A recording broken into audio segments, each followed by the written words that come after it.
এবার বাংলাদেশে বইমেলা নিয়ে তুলকালাম। ঘটনার কেন্দ্রে তাসলিমা নাসরিনের একটি বই। তাসলিমার লেখা ওই বইয়ের স্টলে রাখা নিয়ে রীতিমতো অগ্নিগর্ভ পরিস্থিতি তৈরি হয়েছে সোমবার। একদল তাসলিমার বিরোধী প্রথমে তীব্র ক্ষোভ প্রদর্শন ও পরে ভাঙচুর চালায় বইয়ের প্রকাশক সংস্থার স্টলে। এরপরই তাসলিমা ইউনূস সরকারের তীব্র সমালোচনা করেন। তাসলিমা লেখেন, বাংলাদেশের বইমেলার প্রকাশকের স্টলে জিহাদি ধর্মীয় উগ্রপন্থীরা আক্রমণ করছে।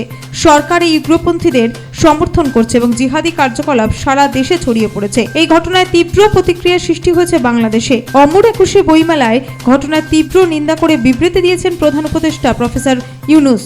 তিনি জানিয়েছেন, এই ধরনের বিশৃঙ্খলা আচরণ বাংলাদেশের নাগরিকের অধিকার এবং দেশের আইন উভয়ের প্রতি অবজ্ঞা প্রদর্শন করে।